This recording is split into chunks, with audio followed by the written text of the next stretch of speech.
apa saja upaya-upaya yang telah dilakukan oleh pemerintah dalam rangka memulihkan dan mendorong pertumbuhan ekonomi ini kembali bergulir sebagaimana yang kita harapkan. Di masing-masing tempat ini sudah hadir 4 narasumber kita. Yang pertama adalah Bapak Wawan Ruswanto. Beliau adalah pemimpin wilayah BRI Aceh dan ini sudah bertugas kurang lebih 4 bulan, dan beliau ini bukan hanya bertugas untuk membantu pemerintah pemulihan ekonomi, tapi juga sekaligus juga mengantarkan konversi bank BRI Kompen menjadi bank syariah. Nanti kita akan mendengar apa saja yang dilakukan oleh BRI dan khususnya dan umumnya perbankan di Aceh untuk mendukung upaya pemerintah untuk memulihkan ekonomi ini. Kemudian ada Bapak Jeffrey Rosiadi, beliau ini adalah General Manager PLN Wilayah Aceh. Tentu PLN juga memiliki peran yang sangat strategis dalam suasana ini. Mungkin kita akan mendengar apa saja yang sudah dilakukan, baik dalam rangka membantu masyarakat maupun juga dalam rangka memulihkan ekonomi ini, mendorong dunia usaha, UMKM dan mikro supaya ekonomi di daerah terus bergulir. Kemudian juga pada sesi yang ketiga nanti ada Bapak Muhammad Wazir. Beliau adalah pemimpin cabang permodalan nasional Madani, ya salah satu badan usaha milik negara yang permodalan yang membantu UMKM dan usaha mikro yang ada di daerah. Kita juga ingin tahu apa saja yang dilakukan oleh lembaga beliau dalam rangka menunjang perekonomian, pemulihan ekonomi. Dan yang terakhir nanti ada Bapak Aulia Padli. Beliau adalah Kepala Kantor OJK Provinsi Aceh. Kita juga ingin tahu sebagai regulasi lembaga keuangan di Indonesia, apa saja upaya-upaya di OJK untuk mendorong kemudian membantu pemerintah mempercepat proses pemulihan ini. Cederanun, pada hari ini kita mendengarkan presentasi dan kita usahakan ada 20 menit terakhir nanti kita akan berbincang-bincang. Termasuk juga Cederanun bisa mengajukan pertanyaan melalui Facebook-nya. Nah, masing-masing narasumber kita berikan kesempatan antara 10 sampai dengan 15 menit. Andai kata bisa 10 menit itu jauh lebih baik karena kita punya kesempatan berdiskusi yang lebih luas di akhir acara ini. Baik, 3 narasumber kita sudah bergabung dan kami mendapat informasi Bapak Aulia Padli itu akan bergabung pada akhir acara karena beliau saat ini masih ada acara telekonferensi dengan kantor pusat beliau di Jakarta. Baik, pada kesempatan ini kita menyapa dulu Pak Wawan dan kesempatannya untuk Pak Wawan. Assalamualaikum Pak Wawan. Waalaikumsalam warahmatullahi wabarakatuh. Selamat siang, salam sejahtera untuk kita semua. Waalaikumsalam. Terima kasih Pak Wawan ini sudah bisa bergabung.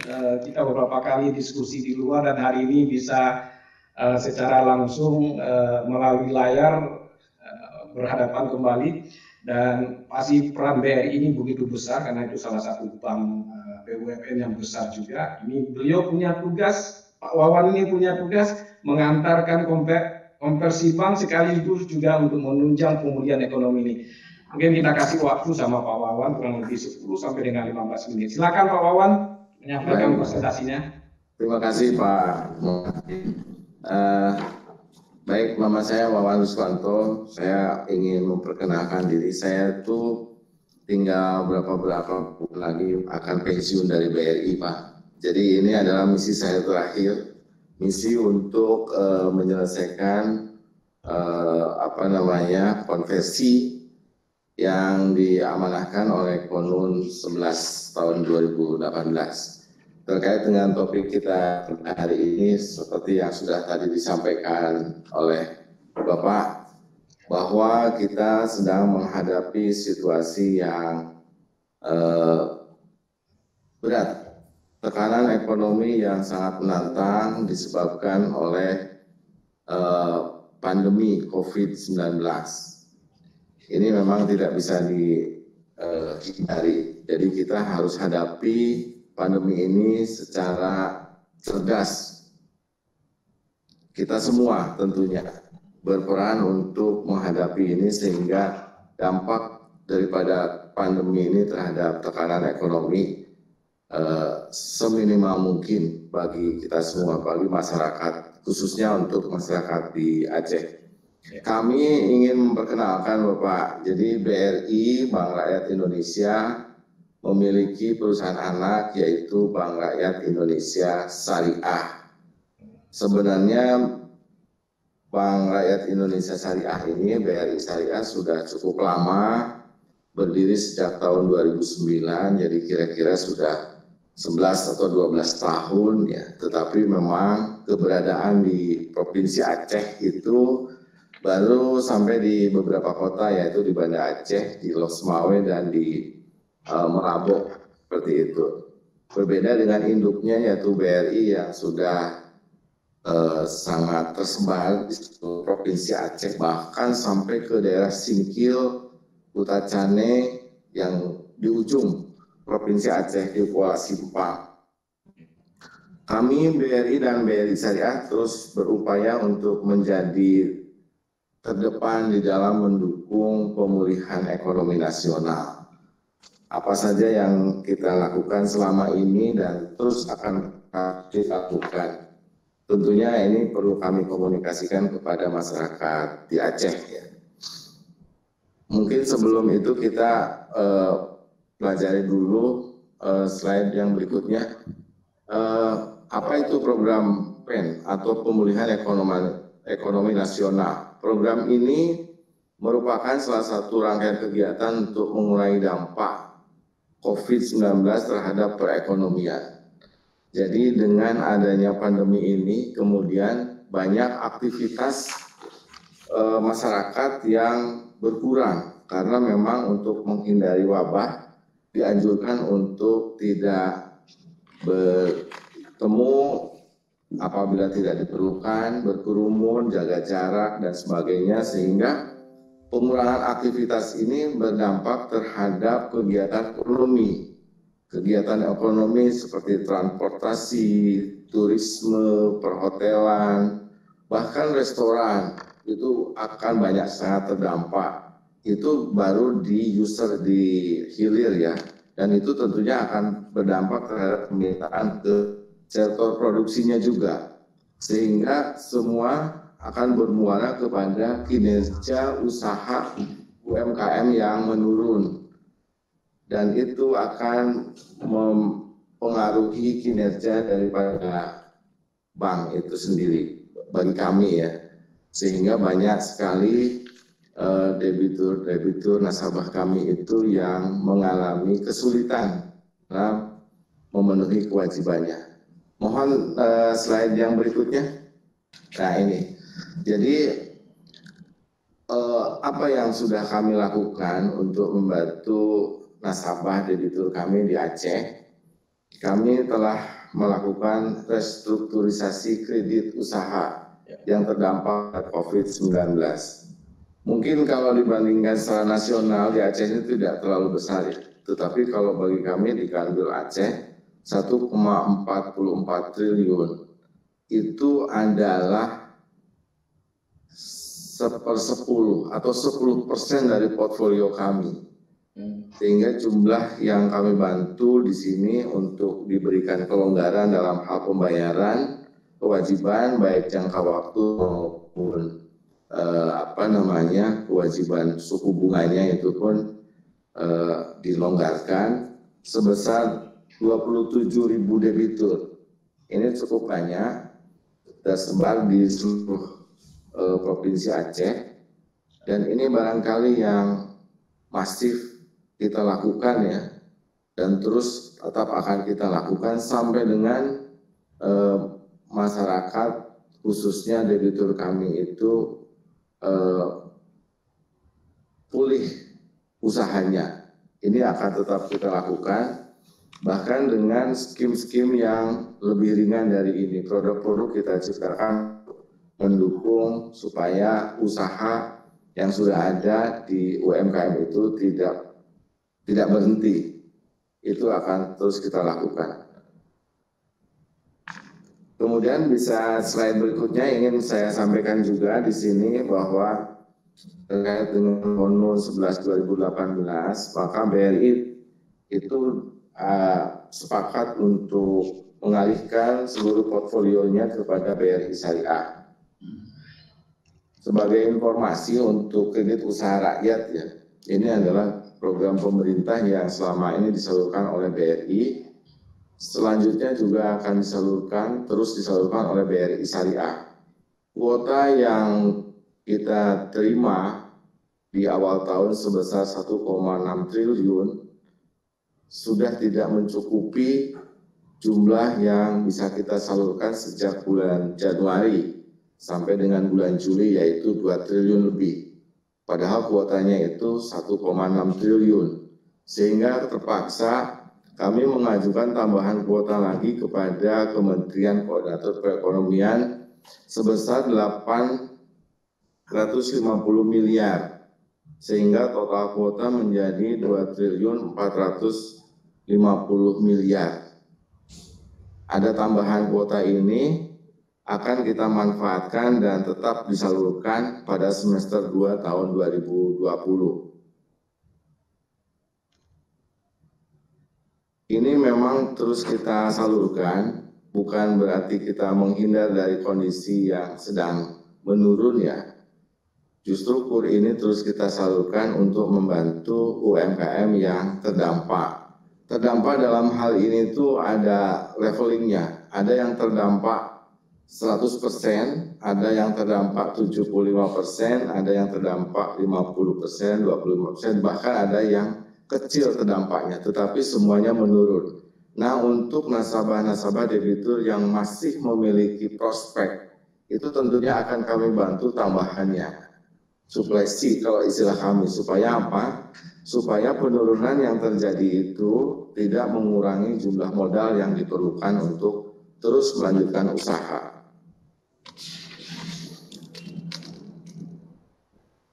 KUR yang berhasil kita salurkan sebesar 2,05 triliun itu terdiri dari 71.000 debitur. Ini cukup banyak tersebar di seluruh Provinsi Aceh. Selanjutnya di luar komersial UMKM ya, slide berikutnya, BRI juga menyalurkan bantuan untuk meringankan dampak COVID-19. Mohon ya ini dia. Penyaluran BRI Peduli dan Brilliant Fight COVID untuk penanganan COVID sebesar 2 miliar. Sampai dengan hari ini sudah kami salurkan 2 miliar dan tetap akan kami lakukan penyaluran berikutnya sampai dengan masyarakat betul-betul dapat terbantu dan tentunya sesuai dengan kemampuan dari perusahaan. Sepanjang perusahaan memiliki kemampuan, pasti CSR akan tetap kita salurkan. Ini ada beda Pak, BRI Peduli itu adalah CSR dari perusahaan. Kemudian Brilliant Fight COVID itu bukan dari perusahaan Pak, ini dari pekerja. Kami di sini menyebut Brilliant itu adalah pekerja BRI. Brilliant Fight COVID, jadi ada gerakan yang muncul di pekerja untuk membantu dampak COVID. Walaupun mungkin jumlahnya tidak besar ya untuk pekerja, tetapi benefit yang kemarin kita terima dari perusahaan itu dipotong secara sukarela tentunya 10% untuk disalurkan membantu masyarakat yang terdampak. Jadi itu juga kita akan terus lakukan sepanjang perusahaan masih bisa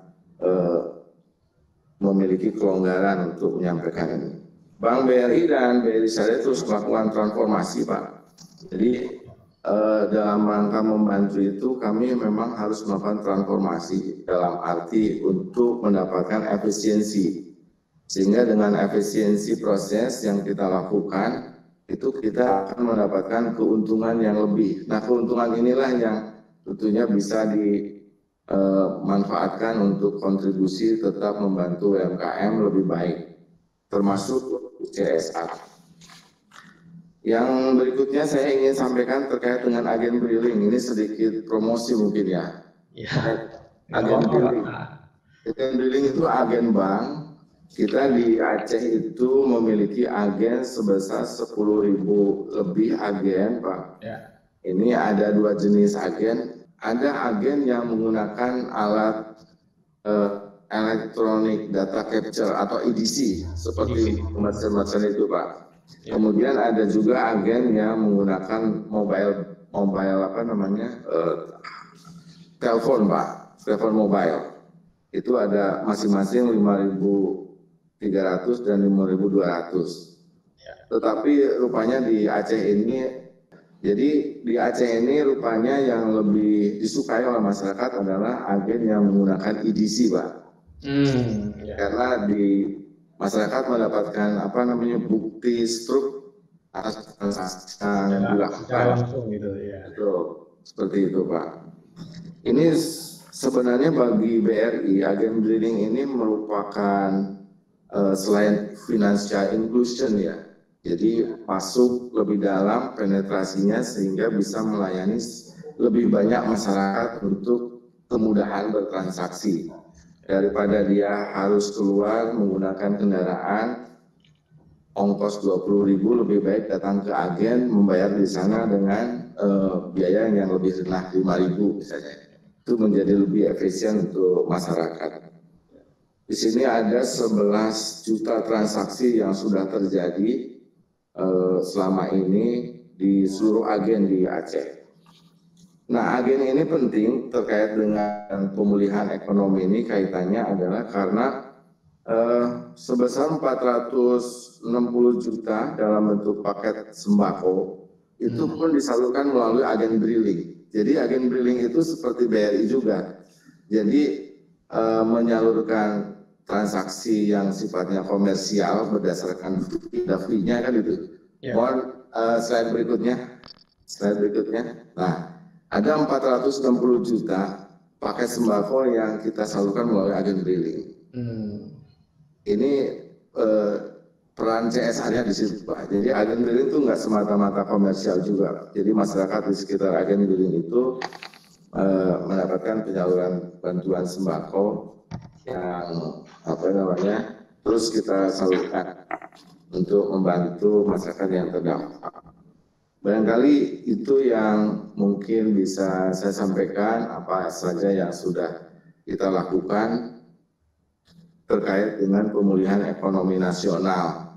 Tetapi ini mungkin kalau dilihat ini adalah peran kecil lah dari BRI dan BRI Syariah. Tentunya barangkali apa yang kami lakukan bisa menular atau bisa sama-sama kita lakukan dengan baik itu BUMN maupun perusahaan lain sehingga masyarakat yang sekarang mendapatkan tekanan ekonomi khususnya debitur kita sendiri, masyarakat umum mendapatkan bantuan yang meringankan bagi masyarakat semua. BRI dan BRI Syariah berkomitmen untuk mengakselerasi program-program untuk penyelamatan dan pemulihan ekonomi nasional. Demikian sementara Pak. Terima kasih. Assalamualaikum warahmatullahi wabarakatuh. Waalaikumsalam. Terima kasih Pak Wawan Ruswanto. Saya berharap Pak Wawan masih bergabung. Nanti di akhir acara kita mudah-mudahan punya kesempatan untuk berdiskusi dan tanya jawab dan juga kemungkinan merespon pertanyaan-pertanyaan dari Cedara Lun di banyak tempat.